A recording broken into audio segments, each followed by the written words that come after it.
Welcome to CBR news. స్థానిక ఆదోని పట్టణంలోని గుజరాత్ పాఠశాలలో ఏర్పాటు చేసినటువంటి బీసీ హాస్టల్ కు బస్సు సౌకర్యం ఏర్పాటు చేయాలని సబ్ కలెక్టర్ ఆఫీస్ ముందు పీడీఎస్ఓ ఆధ్వర్యంలో విద్యార్థులు విద్యార్థిని తల్లిదండ్రులు కలిసి ధర్నా కార్యక్రమం నిర్వహించడం జరిగింది. ఈ సందర్భంగా రాష్ట్ర నాయకులు తిరుమలేష్ డివిజన్ సెక్రటరీ శివ మాట్లాడుతూ గుజరాత్ పాఠశాలలో కొత్తగా ఓపెన్ చేసేటటువంటి కొత్త హాస్టల్ కు బస్సు సౌకర్యం ఏర్పాటు చేయాలని అధికారులను కోరడమైంది.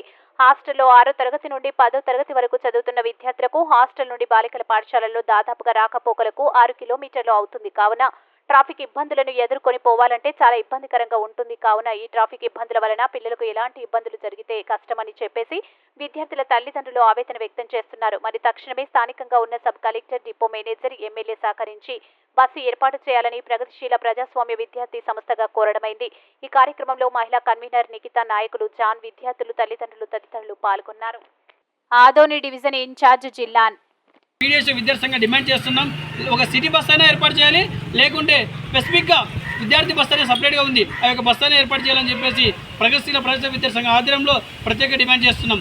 ఈ యొక్క విద్యార్థులకు బస్సులు ఏర్పాటు చేయకపోతే ఆ యొక్క విద్యార్థులకు హాస్టల్లో ఉన్న విద్యార్థులకు కూడా ఇండ్లకి వెళ్ళిపోయే పరిస్థితి ఉన్నది.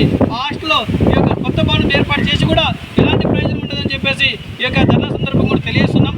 మరి ఇప్పటికైనా ఆ యొక్క అక్కడి నుంచి ఇక్కడికి వచ్చే విద్యార్థులకి సమస్యలే కాకున్నట్లుగా మధ్యలో పోయే ఇక డ్రింకర్స్ కూడా వాళ్ళకి సమస్యలుగా ఏర్పడతారని చెప్పేసి ఈ యొక్క సభంగా తెలియజేస్తున్నాం. మరి ఇప్పటికైనా ఈ అధికారులు ఆలోచన చేసి తక్షణమే ఆ విద్యార్థులకి న్యాయం చేయాల్సిన అవసరం చాలా ఉందని చెప్పేసి ఈ ధర్నా సందర్భంగా తెలియజేస్తున్నాం. నా పేరు తిరుమలేష్.